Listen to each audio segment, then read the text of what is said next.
Por ejemplo, yo tengo mi EPS es Famisanar y a mí no me han querido dar ni los remedios desde noviembre. Por ejemplo, está muy demorado todo eso.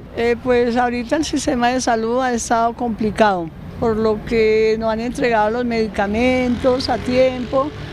Lo mandan a ir un día a uno y no le entregan sino vuelve y al mes. Hay veces va uno a Capital Salud y no hay medicamento.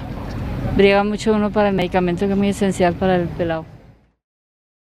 Desde hace unas semanas los noticieros de televisión inician sus emisiones con las protestas de la gente que hace cola desde tempranas horas de la mañana en los dispensarios que tienen las gestoras farmacéuticas, que son las que tienen que entregarle a los pacientes del sistema las drogas.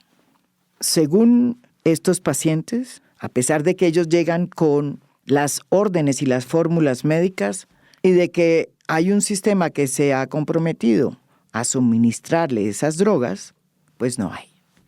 En muchos casos, varios son los pacientes que han tenido que comprarlas en las farmacias que venden comercialmente esa droga.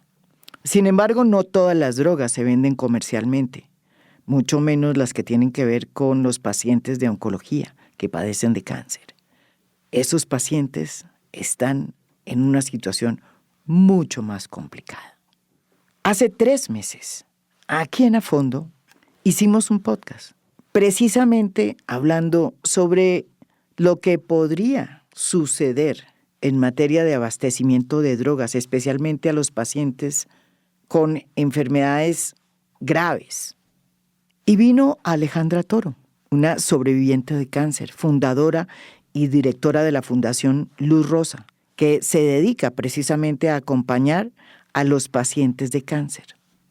Ella dijo aquí que si no nos poníamos de acuerdo todos los componentes del sistema, es decir, pacientes, EPS, hospitales, gobierno y gestoras farmacéuticas, lo que iba a pasar en el 2025 iba a ser devastador y que las personas que más iban a resultar damnificadas iban a ser las personas más pobres, las del régimen subsidiado, es decir, las personas que más creyeron en este gobierno de Gustavo Petro, porque él había llegado al poder a decirles que las cosas iban a cambiar y a darles esperanza.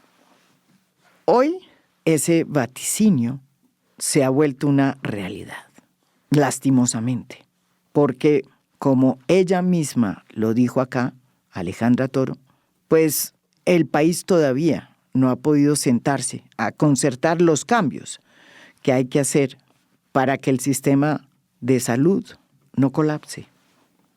Y como ese día que no queríamos que llegara ya llegó, pues hemos decidido desempolvar de nuevo este podcast que hicimos en diciembre, donde explicamos lo cerca que estábamos del abismo y la urgencia que había para iniciar una concertación entre todas las partes del sistema. Y nuestra invitación es a que no hagamos de la salud un problema político ni ideológico, porque de por medio están los pacientes que hoy están pasándola muy mal.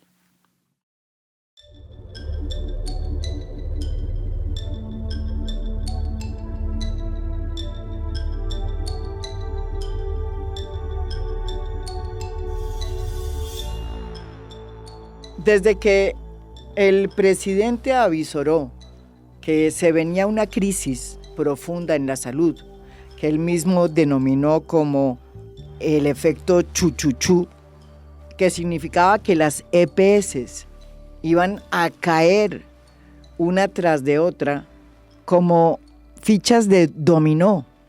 Se prendieron las primeras alarmas de que si no se ajustaban las cargas, si no se iniciaba una nueva hoja de ruta para sacar adelante el sistema de salud, los primeros afectados iban a ser los pacientes de alto riesgo. ¿Por qué? Pues porque eran los pacientes que tenían que recibir los tratamientos más costosos y que posiblemente iban a ser los primeros que las EPS con problemas serios de financiamiento iban a recortar. Esa realidad ya se está viviendo. Ya hay miles de pacientes hoy en Colombia que padecen de cáncer o que padecen enfermedades raras como la esclerosis múltiple, la hemofilia, la espina bífida, la fibrosis quística o la enfermedad de Fabry. Por cuenta de la crisis del sistema y de las propias EPS que están sobreaguando, estos pacientes de enfermedades huérfanas y de enfermedades raras no saben si el año entrante van a poder acceder a esos tratamientos como parte del seguro de salud o si van a tener que pagar por ellos por primera vez. Y como si esto ya no fuera difícil para ellos, están enfrentados a una escasez o desabastecimiento de medicamentos que ellos necesitan, que según los propios pacientes tienen que ver con la demora que se está dando en el INVIMA a la hora de tramitar las licencias de esos medicamentos. Un proceso que aparentemente tiene represadas muchas decisiones. Eso es lo que están diciendo una y otra vez las asociaciones científicas, los pacientes de enfermedades huérfanas y los pacientes de enfermedades raras. Ellos son conscientes, como todos los colombianos, de que hay mucho que reformar en este sistema, pero por cuenta de que no conocemos todavía cuál es la hoja de ruta de ese nuevo sistema, estos pacientes están atravesando por uno de los momentos más críticos de su vida. A mediados de octubre, el nuevo director del INVIMA, Francisco Rossi, decidió por primera vez responderle a estos pacientes que desde tiempo atrás venían anunciando lo que les podía suceder a ellos si este gobierno no hacía una hoja de ruta para reformar lo que hubiese que reformar, pero con la idea de que esos cambios sirvieran para fortalecer el sistema de salud y ampliar su cobertura a todos los colombianos y no quitársela a los que ya la tenían. Sin embargo, sorprendieron las declaraciones de Francisco Rossi cuando respondió a la inquietud de todos estos pacientes de alto riesgo sobre la escasez o el desabastecimiento de medicamentos que eran claves para enfermedades complicadas como las que tenían ellos. Según Rossi, la demora en aprobar medicamentos nuevos o innovaciones no era porque hubiese un problema en el INVIMA, sino porque eran muy caros. Y precisamente por ser tan caros, esos medicamentos no estaban destinados para países pobres como Colombia. Y siempre la respuesta es muy compleja, pero siempre empezamos diciendo, no pierdo la oportunidad para repetirlo, porque son muy caros. Son tan caros que sus precios hacen que sean medicamentos que no están destinados a países en desarrollo. Ese no es el mercado para estos productos. Lo que sorprendió de esta declaración es que el INVIMA no tiene como función evaluar el costo de los medicamentos, sino solamente regular los requisitos para la obtención de registros sanitarios de los medicamentos.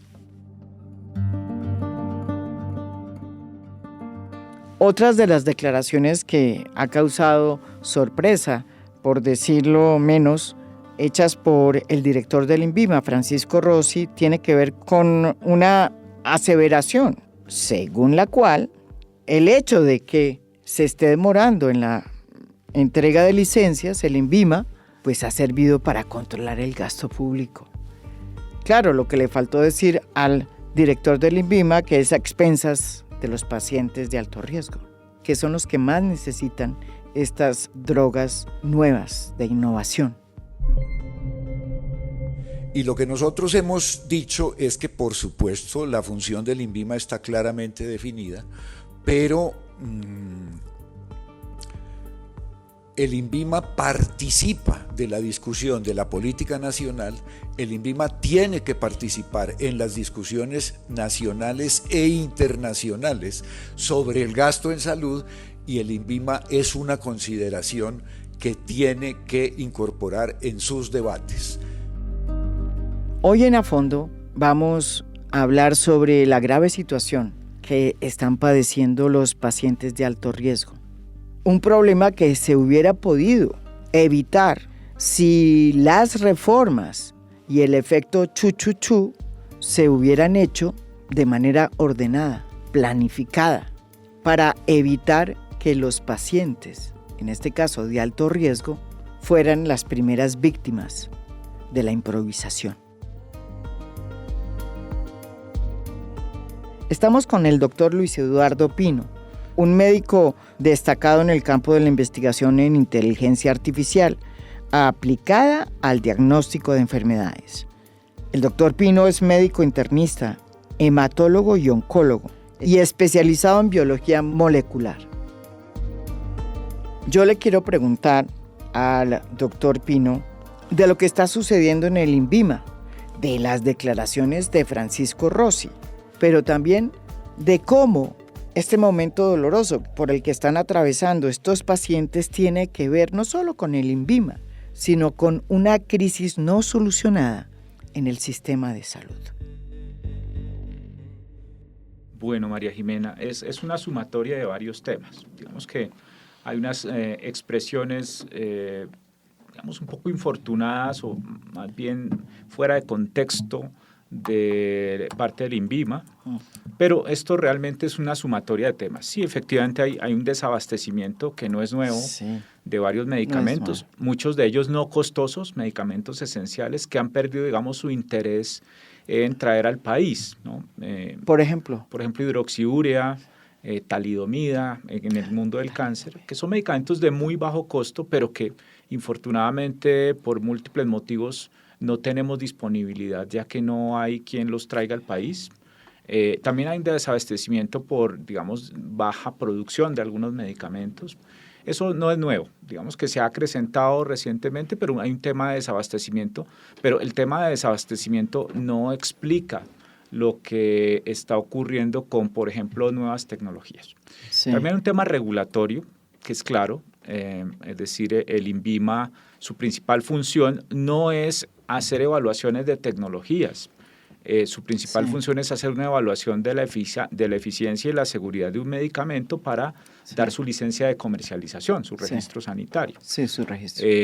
También hay fallas ahí en el proceso, sobre todo de una evaluación más expedita de las nuevas indicaciones de moléculas que ya están en el sector, en el sistema, o también de nuevas moléculas que pretenden ingresar al mercado colombiano. Ahí hay un retardo y que había sido de alguna forma presionado jurídicamente para que se solucionara, pero posteriormente digamos que esto se cayó jurídicamente y por eso digamos que mantenemos una misma velocidad muy baja en torno al componente regulatorio. Sí. ¿Qué significa el componente regulatorio? Es que el INVIMA evalúe una molécula, un medicamento en este caso, generalmente son medicamentos biotecnológicos, digamos medicamentos avanzados, y permita o que tenga un registro sanitario y posteriormente pues su comercialización. Esa es la función esencial del INVIMA en este campo.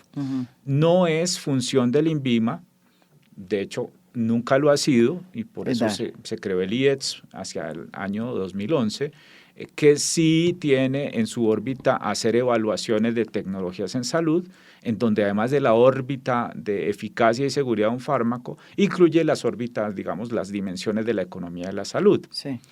Pero es importante recordar y puntualizar que a partir de la Ley Estatutaria de Salud, el componente económico, financiero, la costo-efectividad, costo-utilidad de un medicamento, no puede ser una excusa para que ese medicamento no entre al sistema de salud. Lo que se hace en el campo de la economía de la salud es generar evaluaciones de tecnologías en salud, principalmente por el IETS y otros actores, para hacer, digamos, un ajuste de negociación, generar modelos de negociación, etcétera, que permitan que lo que ingrese al país se vuelva o disminuya, digamos, su toxicidad financiera, su impacto financiero a través de otras metodologías. No es una labor del INVIMA, digámoslo.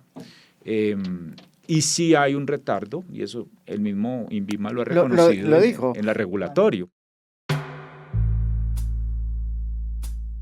Tal será la demora que hay en el INVIMA en materia de represamiento de los trámites de medicamentos, sobre todo de medicamentos nuevos, innovadores, que sirven precisamente para paliar las enfermedades de alto riesgo, que la propia entidad, el propio INVIMA, aceptó desde comienzos de este año que había un problema de represamiento de miles de trámites de nuevos registros sanitarios, de renovaciones, entre otras solicitudes esenciales, pues para que los pacientes pudieran acceder a nuevas marcas autorizadas y que fueran seguras. Y oigan el dato que dio la propia INVIMA desde abril del año pasado. Para el 14 de abril del 2023, revisada la base de datos de registros sanitarios de la INVIMA, la Dirección de Medicamentos y Productos Biológicos aceptó que tenía en curso 3.906 solicitudes de trámites de registros sanitarios nuevos. Y también dijo que tenían identificadas 17.769 solicitudes de trámites asociados a los registros sanitarios. El registro sanitario, para que entiendan, es el documento que autoriza la fabricación, importación, exportación, empaque y posterior comercialización de los medicamentos. Esto, desde luego, lo que produjo fue un desabastecimiento que afectó a millones de pacientes, especialmente de enfermedades como trastornos de salud mental, depresión, VIH e hipertensión. Y según El País, América, con corte al 17 de abril del año pasado, había más de 60 marcas desabastecidas o en riesgo de desabastecimiento. Para ser justos, hay que decir que este problema no surgió en el gobierno de Petro, sino que lo heredó de su antecesor, cuando se produjo una escasez mundial de materias primas tras la pandemia que afectaron la producción de medicamentos y produjeron un desabastecimiento mundial. A esto se suma el hecho de que desde que llegó Gustavo Petro al poder, el INVIMA ha estado prácticamente acéfalo, porque casi todos los directores han sido directores encargados, no en propiedad. El primero fue Francisco Rossi, que lo nombró la entonces ministra de Salud Carolina Corcho. Rossi fue director encargado por 2 periodos de 3 meses, desde el 19 de septiembre del 2022 hasta el 21 de marzo del 2023. La funcionaria que lo sucedió fue Marcela Pardo Corredor, la secretaria general de la entidad, y que fue nombrada como directora encargada el 23 de marzo del 2023. 7 meses más tarde, el gobierno decidió sacar del cargo a Pardo y nombrar al director de cosméticos, aseo, plaguicidas y productos de higiene doméstica del INVIMA como nuevo director encargado. Su nombre, Juan Carlos Arias Escobar. Pero él duró lo que dura un bizcocho en la puerta de una escuela. Antes de finalizar el 2023, el Ministerio de Salud encargó a la doctora Jenny Adriana Pereira, quien se desempeñaba como asesora del nuevo ministro Guillermo Alfonso Jaramillo, como directora encargada de INVIMA. Su actual director, Francisco Rossi, es el primer director no encargado desde que llegó Gustavo Petro al poder. Rossi lleva 10 meses en el cargo. Como lo explica muy bien aquí el doctor Eduardo Pino, esta falta de dirección en el INVIMA ha afectado no solamente la entrega de licencias para medicamentos que necesitan los enfermos de alto riesgo, sino que también tiene represada la aprobación de estudios clínicos en Colombia. Sí, hay retardo en la entrega de licencias para medicamentos nuevos o nuevas indicaciones de medicamentos, y adicionalmente también hay un retardo, por ejemplo, para aprobación de estudios clínicos en Colombia, que también van por INVIMA, por ejemplo, para iniciar ensayos clínicos de nuevas moléculas que están testeándose en el mundo y que hace que Colombia hoy sea de baja atractividad, digámoslo, para llevar a cabo ensayos clínicos, que en muchos países como España, por ejemplo, son una opción para pacientes que puedan acceder a tecnología sin que haya un impacto directo sobre las finanzas del sistema de salud. En muchos países esa es una puerta para que pacientes que tienen enfermedades muy difíciles como el cáncer, enfermedades raras huérfanas, inmunológicas, puedan tener acceso a innovación. Eso también es un proceso en el cual el INVIMA tiene retardo, que pero también viene hay que de decirlo, atrás, que viene no de es atrás, nuevo, sí, no es nuevo, pero que se ha acrecentado en los últimos 2 años. El INVIMA tiene unas condiciones técnicas que no han evolucionado, sus capacidades técnicas son limitadas, sí requiere seguramente una potenciación y obviamente una inyección de recursos y que aumenten su capacidad. Pero también, y esto pues obviamente es un pensamiento personal, creo que tampoco ve uno mucho afán en que eso ocurra, ¿no? No puede ser el INVIMA una agencia que apoye a hacer un racionamiento en el sistema de salud. Es decir, no es función del INVIMA decir que está controlando el gasto a través de estrategias que no le son atribuidas al INVIMA. Es posible que el Ministerio de Salud, el IETS y otras agencias sí tengan dentro de eso la eficiencia y el control del gasto, pero no es el INVIMA quien debe participar en ello. Según declaraciones del director del INVIMA, Francisco Rossi, hay unos medicamentos que tienen que ver con innovaciones que resultan ya muy caros para un país como Colombia. Y eso lo que está abriendo, en el fondo, es otro gran debate sobre lo que puede o no puede pagar el sistema de salud colombiano. Un debate que todavía no se ha dado y que no debería darse desde el INVIMA, que es, repito, una agencia que solo tiene como función entregar los registros sanitarios de las drogas que entran a Colombia. Aquí el doctor Eduardo Pino nos explica cuáles son las funciones del INVIMA y cuáles no. Pues yo creo que es una discusión que sí hay que dar desde la órbita económica, es decir, hay que hacer una reevaluación del alcance de nuestros planes de beneficios, por ejemplo, en donde hay muchas cosas que no son eficientes, digamos, en términos de resultados en salud, que tienen alta incertidumbre. Y también, obviamente, hay que hacer una conversación social de qué puede o qué no puede pagar el sistema de salud colombiano con base en las condiciones económicas de Colombia. Pero no es una discusión que tenga que darse a nivel del INVIMA. Yo creo que hay que abrir la puerta a ese debate sin ninguna duda, pero no puedes tú, y vuelvo a repetirlo, y qué pena ser tan enfático, no puede ser el INVIMA el que apoye o no apoye un tema de racionamiento explícito, es decir, no puede decir, no dejo entrar la molécula X porque es muy costosa para un país como Colombia. No es su función. Su función es evaluar la eficacia y la seguridad de un fármaco o de una tecnología y considerar su ingreso con un registro sanitario. Ya lo que venga a partir de ahí obedece a otros órganos, a otras competencias.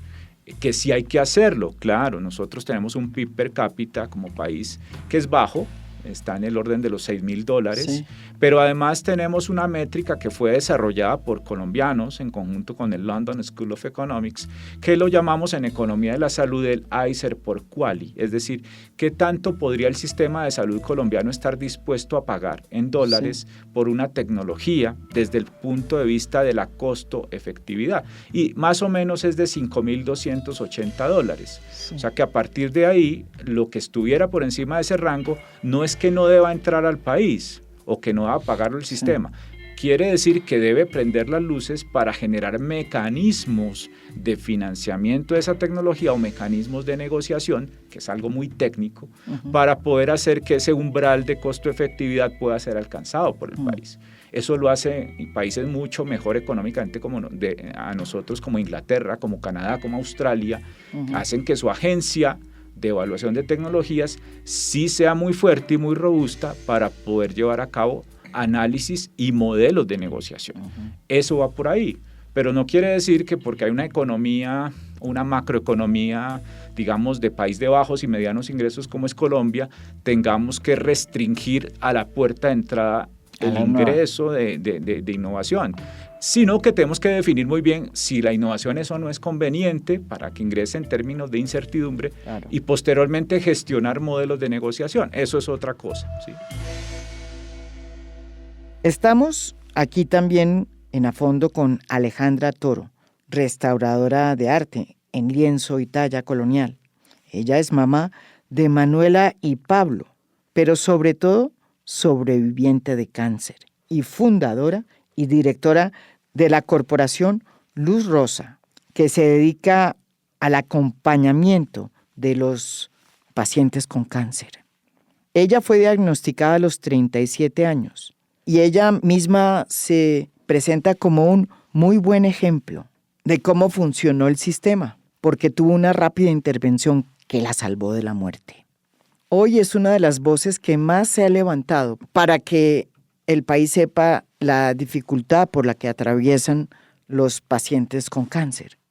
Muchísimas gracias, María Jimena, por esta invitación. Creo que estos espacios son súper necesarios para que no solamente los pacientes, sino todos, que todos somos pacientes, unos activos y unos todavía no activados, entiendan que Colombia está pasando por un momento crítico y que ya este es el momento de que todos nos pongamos la mano en el corazón, porque nosotros siempre pensamos que es el otro el enfermo, el vecino es el que tiene el cáncer, y esto llega sin avisar en el momento menos esperado.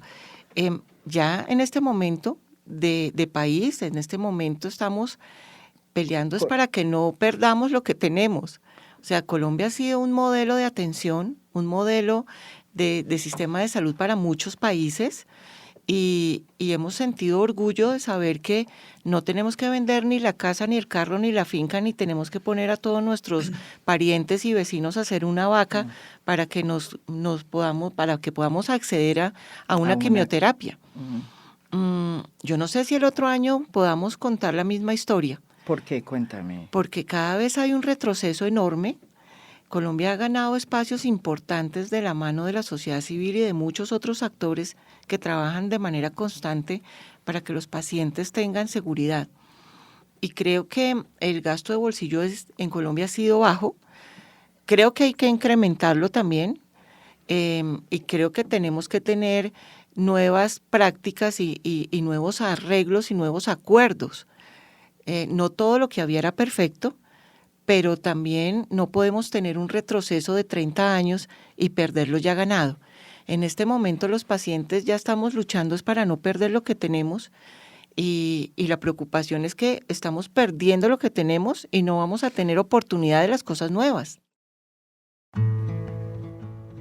Alejandra Toro le teme a que el año próximo muchos de los pacientes de cáncer no puedan recibir los beneficios de un sistema de salud, sino que tengan que pagar por sus tratamientos de quimioterapia por primera vez.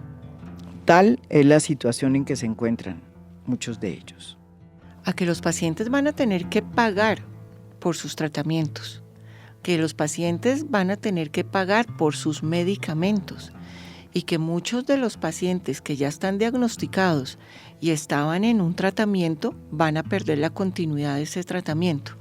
Y si quieren seguir con el tratamiento, pues van a tener que sacar la platica de su bolsillo, porque ya no hay citas. ya las cirugías están programadas Cada a vez 4 o más. 5 meses. Un paciente oncológico no tiene tiempo para que lo atiendan en 5 meses y tampoco puede hacerse las quimioterapias o los tratamientos cada vez que el sistema le diga, porque eso tiene unos protocolos y aquí está el doctor Pino, que es un oncólogo que además apoya a las organizaciones y está de la mano de los pacientes. Si a mí me dicen que yo tengo una quimioterapia cada 21 días, es porque así debe ser. Yo como paciente no sé por qué, pero sé que el rigor debe ser así para tener adherencia a mi tratamiento y poder salir adelante de una enfermedad. Pero si a mí me ponen una quimioterapia cada 3 meses, después otra vez a los 21, después a los otros 4 meses, pues lo mejor es que ya no me pongan nada porque no voy a ser adherente y ese tratamiento me va a servir, qué pena que te lo diga, pero pues no me va a servir para nada. Entonces, la fragmentación de los servicios, la falta de continuidad de mi tratamiento, la falta de oportunidad en el acceso, los diagnósticos tardíos y la falta de innovación, Sí. pues eso juega muy en contra de los pacientes oncológicos. O sea, no van a haber más historias lindas como las de Alejandra Toro, que la diagnosticaron hace 19 años y nunca tuvo una interrupción en los tratamientos, nunca tuvo una interrupción en la hormonoterapia, nunca tuvo una interrupción en la quimioterapia ni en la radioterapia. Y pues la adherencia fue maravillosa porque estoy acá y pude criar a mis hijos, que en ese momento tenían 10 años y 4 años. Manuela tenía 10 y Pablo tenía 4. Entonces ya Manuela va a cumplir 28 y Pablo 23. Pues imagínate quiénes son los más favorecidos de que su mamá esté viva. Ellos son los más favorecidos de esto, de haber hecho las cosas bien desde el inicio, de tener un país que en el sistema de salud tuvo un soporte y de unos médicos totalmente comprometidos con mi salud y para que yo pudiera salir adelante de una enfermedad como es el cáncer de mama. Yo quisiera preguntar, María Jimena, ¿dónde está el recurso? ¿Por qué no hacen los pagos pertinentes a los diferentes actores? Porque yo creo que plata sí hay. Bueno, aquí hay un tema, María Jimena, que creo que es la causa raíz de todo esto, y es la opacidad del sistema. ¿Por qué? Cuando tú tienes un sistema opaco en sus transacciones, en sus flujos de dinero, en su información, y en donde no han querido, porque lo hubieran podido hacer, optimizar el sistema de información, pues hay narrativas de toda índole, ¿sí? En este momento no sabemos efectivamente qué está ocurriendo con el componente financiero del sistema. Es decir, hay hipótesis, ¿sí? Las UPC, pues la plata, el dinero que da el Estado por UPC, por cuenta de la UPC, entonces hay discusiones que no se pueden solventar con los datos que hay. Entonces, el primero es el que tú estás mencionando. Si la UPC es o no es suficiente. Entonces, hay productos académicos muy robustos, como el del doctor Jairo Restrepo de la Universidad de Antioquia y otros expertos, como el doctor Castaño, que ha sido insumo de discusiones inclusive en el Congreso, en donde queda clarificado que la UPC no solo no es suficiente, que es algo, digamos, ancestral también, por la metodología del cálculo, como se hace la UPC, que es una metodología muy, llamémosla, lineal e insuficiente en sí misma, sino porque los ajustes que se hicieron desde el año 2022 generaron un déficit que hoy está cercano a los 16 billones de pesos. Ahora, si usted va a la narrativa del gobierno, que además se sustenta en otras personas que han hecho sus propios cálculos individuales, pues dice que la UPC es suficiente, que lo que ha ocurrido aquí es un desvío de recursos por parte de las EPS y otro tipo de grupos de esa UPC, y que si no hubiera habido esos desvíos, la UPC sería suficiente. Pero cuando usted mira la siniestralidad de las EPS, que todavía están vivas, están por encima del 100%, es decir que la UPC no alcanza para la carga de enfermedad que tienen los pacientes. ¿Sí? Ahora, hay otro tema, la presión tecnológica. todo lo que estamos haciendo hoy en medicina no solo es más, sino es más costoso. Y además hay una evolución, digamos, de la sociedad, una transición epidemiológica en donde tenemos cada vez más gente anciana en buenas condiciones de salud, y eso obviamente hace pues, que se generen enfermedades, principalmente el cáncer, ¿no? Lo tengamos más frecuente. Entonces aquí hay una suma de cosas que si el sistema no fuera tan opaco como lo es, pues tendríamos claridad en muchas de estas preguntas. Ahora, ¿qué está sucediendo? Hay además de un 57% hoy de personas a cargo del Estado en su aseguramiento. Hay hay un mecanismo de giro directo que según el Estado mismo se mejoró, se optimizó. Sí, eso dicen. Sí. Pero no es claro qué está ocurriendo con ese giro directo, porque si tú hablas con las IPS, que son las clínicas, los hospitales, parecerían no estarse beneficiando en general de ello, ¿sí? Acaba de salir un comunicado de los IPS del Valle en donde dicen que palabras más, palabras menos, no tienen cómo acabar el año. A pesar de que ellos no se explican qué pasó con el giro directo de la CPS. O sea que eso de sí, se optimizó el giro directo y que está publicado en ADRES, etcétera, pareciera que sí, pero uno no sabe en dónde está el cuello de botella, cuál fue el desvío, si es que hay, de esos recursos.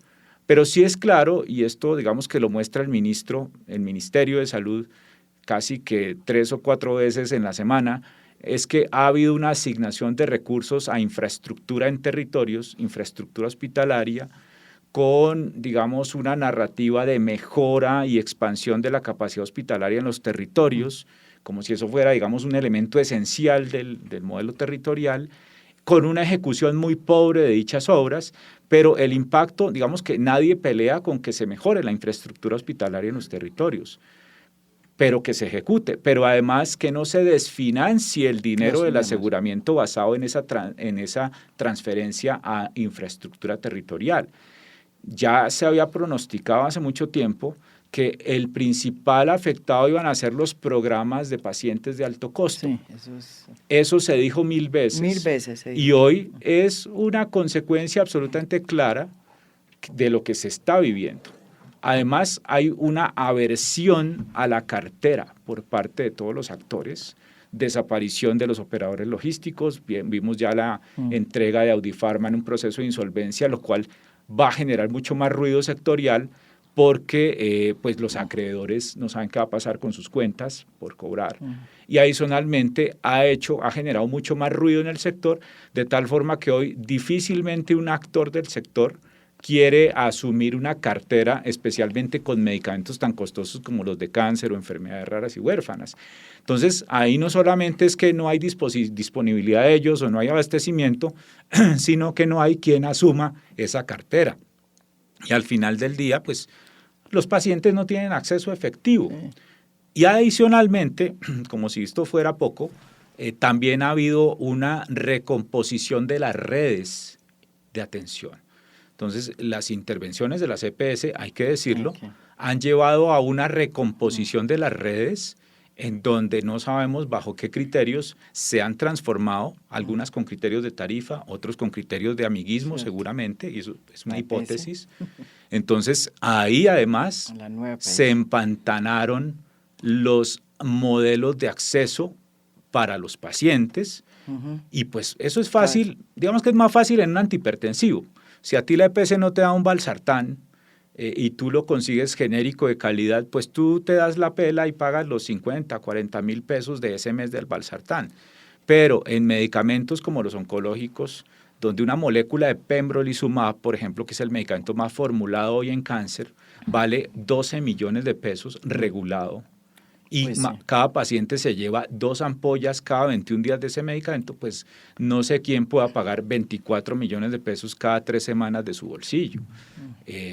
Entonces creo que aquí, y ya con esto finalizo, creo que el gobierno, si legítimamente quiere hacer eficiente el sistema, creo que está buscando el muerto aguas arriba.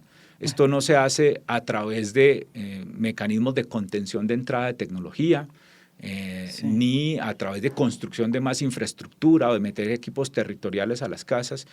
Estos mecanismos de ajuste de eficiencia del sistema deben ser indoloros, para los equipos de salud, para los médicos y enfermeras y para los pacientes. Pero no está ocurriendo así. Hay muchas dinámicas cruzadas hoy en el sector que han generado esta crisis sistémica, que es claro, todo el mundo lo ha dicho, Asociación de Sociedades Científicas, que pues genera un plantón para el 12 de diciembre, todos los demás actores expertos del sector salud lo previeron, lo dijeron, lo escribieron, lo manifestaron en múltiples. O sea que hoy lo que nos queda, como dice Alejandra, es medir el impacto, cuantificarlo en términos de morbilidad y mortalidad de pacientes y pues que alguien asuma las consecuencias de las decisiones que se tomaron y de las que no se tomaron, porque esto es una hija de la negligencia también. Entonces es un tema muy preocupante. También está aquí con nosotros Fernando Gil Cardoso, ingeniero industrial de la Universidad Javeriana de Cali. Él es director ejecutivo de la Federación Colombiana de Enfermedades Raras y es uno de los grandes líderes reconocidos en este 2024 en la defensa de los derechos de los pacientes. Para él, lo que está pasando y lo que están viviendo muchos pacientes no tiene precedentes. Bueno, estamos viviendo una situación muy compleja y yo creo que sin precedentes. Esto, si bien las barreras para los pacientes de enfermedades raras han sido barreras históricas porque hemos tenido que batallar con el sistema desde hace muchos años, hay que reconocer que Colombia es uno de los países, no solamente a nivel latinoamericano, sino a nivel global, que más ha avanzado en la atención integral de esta población. Sí. Somos uno de los países que mejor acceso tiene a tratamientos innovadores, a pesar de la limitación terapéutica que hay para este tipo de condiciones. En términos de cobertura de medicamentos, tecnologías y servicios, también Colombia ha avanzado bastante. Tenemos una normatividad muy robusta, María Jimena. Colombia tiene un patrón de políticas públicas para enfermedades raras que es un ejemplo global, muy similar al patrón de políticas públicas europeo. Tenemos una ley, que es la Ley 1392 de 2010, que reconoce este tipo de condiciones como interés general por parte del Estado colombiano.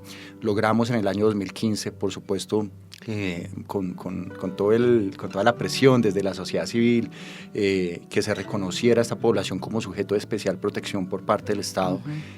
Allí mismo menciona la ley estatutaria que los pacientes con enfermedades raras deben ser atendidos sin que medien barreras administrativas o económicas. Es decir, ha habido una progresividad que no se puede evadir. ¿Sí? Por supuesto hemos tenido barreras de acceso, bien lo mencionaba, que han sido históricas. Sin embargo, hoy en día estamos en un panorama en donde muchos de nuestros pacientes tienen adherencia a tratamiento inferior al 50%, con una gravedad enorme en el sentido de que cuando un paciente con este tipo de condiciones suspende un tratamiento, así lo vuelva a reanudar posteriormente, puede generar daños que son irreversibles, irreparables. Algunos de estos pacientes no vuelven a responder o no tienen los mismos resultados en salud cuando reanudan los tratamientos. Ven expuestas sus vidas. Son enfermedades que son crónicamente debilitantes, graves, que amenazan la vida.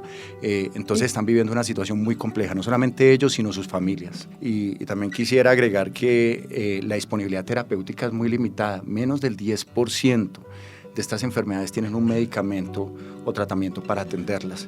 Quiere decir que el resto, es decir, alrededor del 90%, están completamente desatendidas en términos de medicamentos. Y en términos de medicamentos, ¿cuáles son los medicamentos que están haciendo falta y por qué? Bueno, Colombia, por fortuna, digamos que producto del esfuerzo de muchos actores del sector, incluidos los gobiernos, ha logrado garantizar que se acceda a muchos de estos tratamientos innovadores. Tratamientos hay de todos tipos, de diferentes tipos, porque han habido muchos avances en términos de investigación y desarrollo y vienen muchos más, ¿sí? En donde Colombia, por supuesto, tiene que seguir preparado. Sin embargo, nosotros vemos con preocupación, y eso ha sido motivo de discusión en diferentes espacios, que lamentablemente la aprobación de estos registros sanitarios para estos tratamientos innovadores es muy larga. Tenemos la agencia regulatoria, que es el INVIMA, la agencia más demorada de Latinoamérica. Nos estamos demorando en promedio alrededor de 3 años en aprobar un registro sanitario para un medicamento innovador para pacientes con estas condiciones. Esto es realmente vergonzoso. Somos el país más demorado. Y eso, digamos, en estos pacientes de estas condiciones vulnera mucho la vida, vulnera la esperanza, porque son familias que hoy en día con el acceso que tienen las familias al internet, y a muchas fuentes de Saben que información, existe saben que esta droga y existen entonces- y que están aprobadas en Sí. muchas, por agencias regulatorias de muchos países del mundo. Entonces siembran sus esperanzas en poder acceder a estos tratamientos que lamentablemente en algunos de los casos hay pacientes que fallecen en el camino con esa esperanza de poder acceder a ellos. Hay que tener muy claro cuáles son las funciones que tiene el INVIMA, ¿sí? Y bien lo dijo el doctor Pino, el INVIMA tiene que centrarse en la evaluación de la seguridad y eficacia de los medicamentos. Nosotros como pacientes lo que esperamos es que los medicamentos que lleguen al país por lo menos nos garanticen eso, que sean medicamentos que sean seguros y que nos sirvan precisamente para lo que necesitamos, ¿sí? No está bien que se sujete o que se diga que una entidad está basando sus decisiones de carácter regulatorio en temas relacionados con precios, ¿sí? Porque no se puede negar el acceso a la innovación independiente del país en el que estés viviendo. No hay que inventar la rueda, María Jimena, ya hay experiencias muy positivas en otros países que se pueden evaluar, por supuesto, en el contexto, las condiciones que tenemos nosotros como país, ¿sí?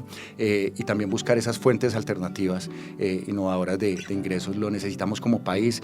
Vienen muchas oportunidades de terapias que son muy importantes y muy esperanzadoras, como las terapias avanzadas, y el país lamentablemente no se ha preparado en términos financieros, operativos, regulatorios, en términos de normatividad para garantizar que estas terapias puedan llegar a muchos pacientes que lo están necesitando. El país debe avanzar y también debemos, la invitación que le hacemos al gobierno es que tengan la disposición para poder discutir el tema de los recursos. Realmente muchos actores hemos advertido que la unidad de pago por capitación es insuficiente. Le hicimos también al Ministerio de Salud un llamado a que si ellos afirman que la UPC se alcanza, que lo demuestren técnicamente, pero lamentablemente no ha sido posible que ellos demuestren a través de cifras y sobre todo que se abran a la discusión, ¿sí? Lo otro es la afirmación de que los recursos se están girando de manera oportuna, nada más alejado de la realidad, María Jimena. Tenemos unas deudas de ajustes de presupuestos máximos del año 2022 que en este momento ascienden a los 819.000 millones de pesos. No se han girado los recursos de septiembre de 2024, octubre, noviembre y el diciembre 15 se vence el plazo para poder girar estos presupuestos máximos, que de estos recursos depende el acceso a medicamentos, no tanto las EPS, sino muchos de los pacientes en condiciones vulnerables, pacientes de cáncer, VIH, enfermedades huérfanas, necesitan de esos recursos para poder acceder a sus tratamientos integrales. Entonces, lamentablemente, el discurso es que se están girando estos recursos, pero la verdad no es así. Creo que debe haber una apertura al diálogo en términos de esa suficiencia de recursos y también que se cumpla con la ley, que se cumpla con la normatividad y que se giren los recursos. Y por supuesto también el llamado es a las entidades de supervisión, vigilancia y control a que promuevan también a través de todas sus decisiones que haya un control y un manejo transparente de la información. También quería acotar que una de las razones principales por las cuales la UPC también se ha venido, digamos, calculando de una forma desajustada es también porque las EPS, que son las fuentes de información para el cálculo de esta UPC, no lo han venido haciendo muchas de ellas o no la hacen de una forma adecuada, no pasan, digamos, las mallas o los filtros adecuados para poder nutrir este cálculo de la unidad de pago por capitación. Entonces el llamado también es para las entidades aseguradoras para que primero reporten y segundo que lo hagan de una forma adecuada para que sea información o unos datos que sean realmente válidos y nos permitan trabajar, digamos, con unas cifras que sean las correctas, las adecuadas. Mira, yo quiero decir dos cosas importantes, María Jimena. Yo creo que el doctor Rossi está muy preocupado por el gasto. Entonces yo creo que él está en el lugar equivocado. Yo creo que él debería estar en Hacienda. Porque si él está tan preocupado por la contención del gasto, pues creo que no es el INVIMA el sitio adecuado para que él esté. Y segundo, yo siempre me he preguntado esto y vengo preguntándomelo hace 1 o 2 meses. Vivir en Colombia es una sentencia de muerte para los pacientes que tienen enfermedades huérfanas y crónicas no transmisibles como el cáncer. Me angustia mucho. Yo creo que la promesa de este gobierno era equidad y acceso. Y las personas lo que menos van a tener es equidad y acceso. Vamos a tener una problemática enorme y la gente no se imagina. Y las personas más que van a tener más problemas es el régimen subsidiado. Las personas más pobres, las personas que más creyeron en este gobierno para tener un gobierno de cambio, de esperanza.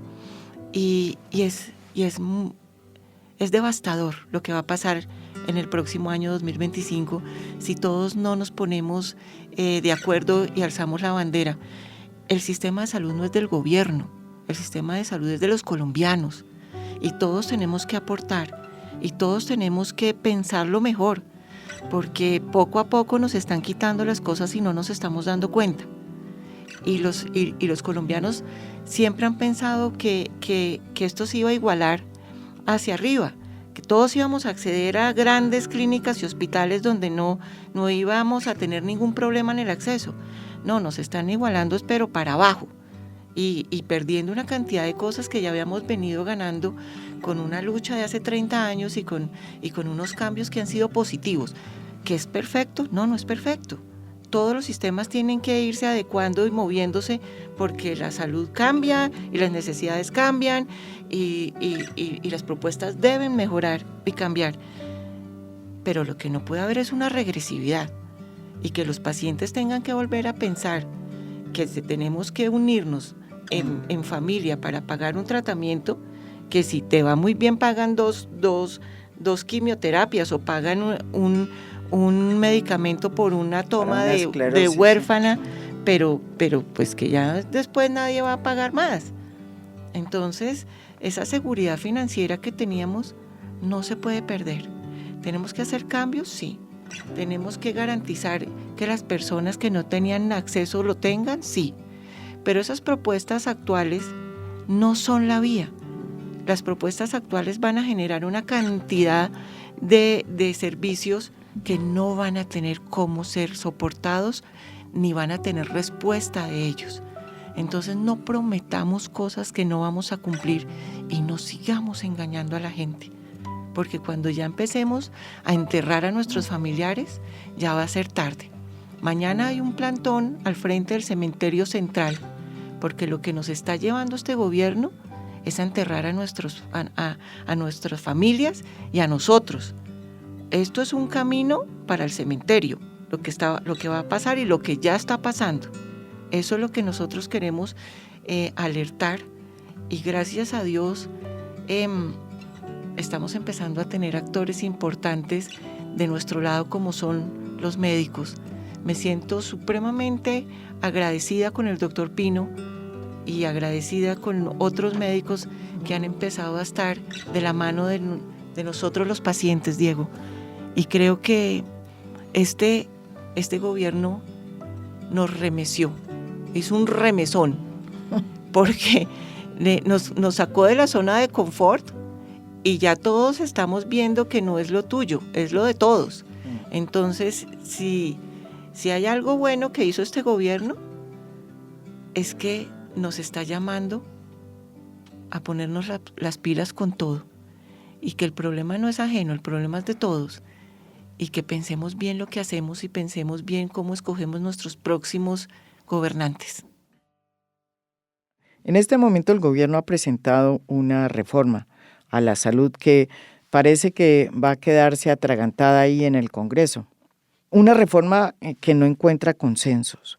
Y el problema de la salud es que se vuelve aún más complicado cuando se utiliza la salud como una herramienta ideológica. Así opina el doctor Eduardo Pino. La reforma en este momento es un epifenómeno. ¿Sí? ¿A qué me refiero? Es una lucha política. Eso, que es no tiene ninguna incidencia en lo que ya ocurrió. El sector ya se transformó. El sector cambió radicalmente y pareciera, infortunadamente, en forma irreversible. O sea que lo que hay que hacer es una reconstrucción sectorial. Mucha gente, cuando uno manifiesta que hay que reconstruir el sector, hay que rescatarlo, inmediatamente lo vincula con que hay que refinanciar el sector y que entonces la OPC es suficiente, que entonces ¿para qué se la robaron? Esa es la narrativa. La narrativa es la siguiente: esto está cobrando consecuencias que se habían previsto, la situación sectorial actual.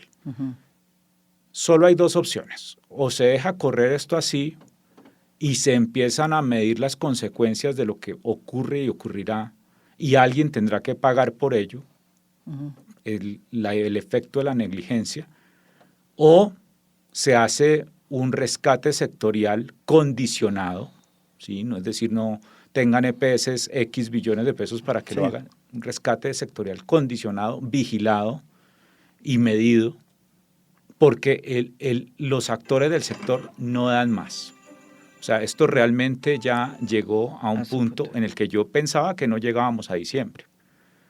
Las consecuencias sobre los pacientes son desastrosas, sobre la continuidad de tratamientos, en fin. Alguien tiene que asumir eso, ¿sí? Alguien tiene que asumir eso.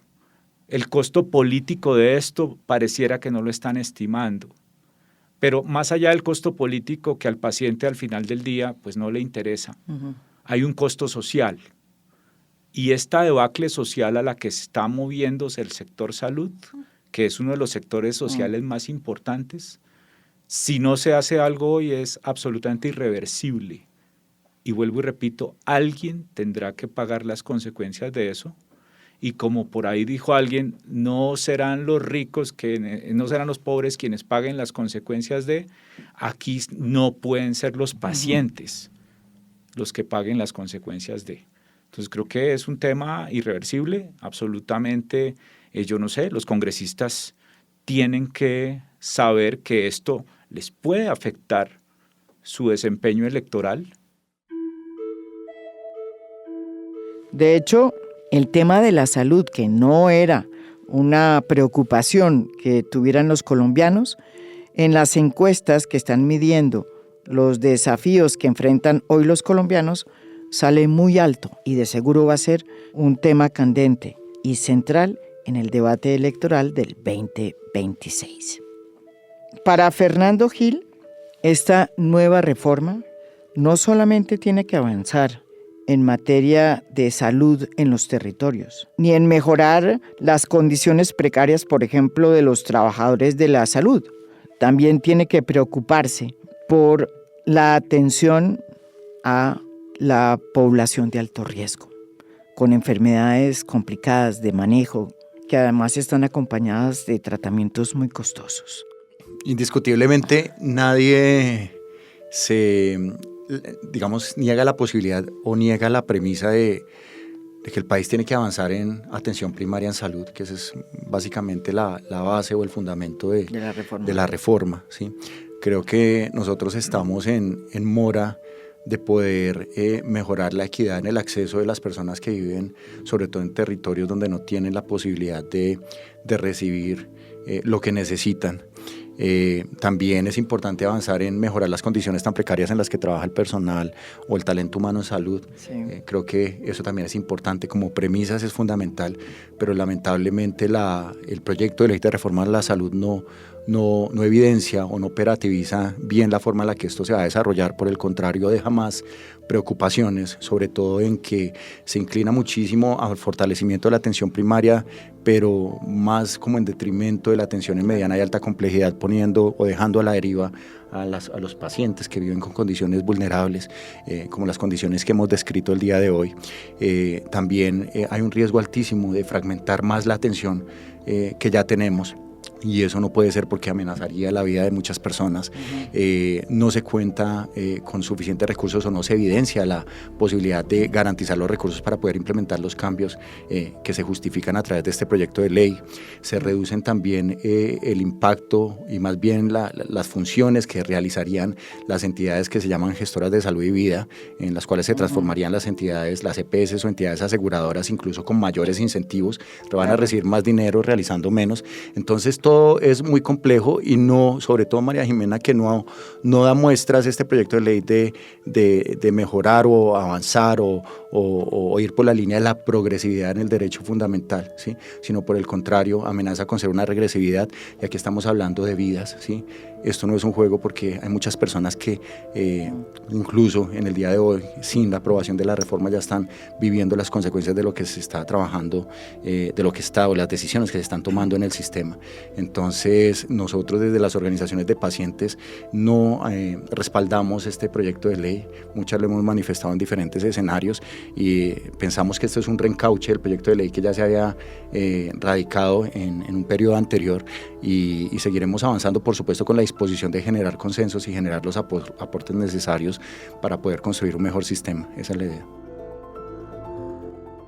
Y sí, la idea es que de esta crisis creemos y fortalezcamos un mejor sistema de salud, teniendo claro que hay que ampliar la cobertura hacia las regiones que no tenían un buen servicio de salud, pero cuidando también que los que ya tenían ese derecho y que son sobre todo pacientes de alto riesgo, no lo pierdan.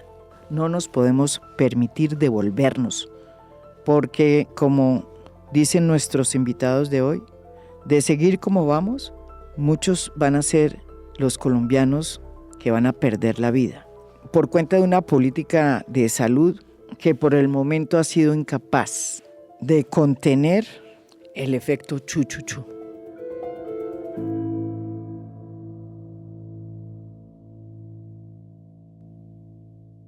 Esto es A Fondo.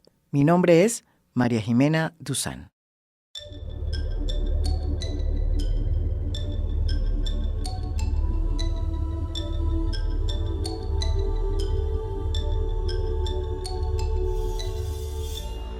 A Fondo es un podcast producido por Mafialand.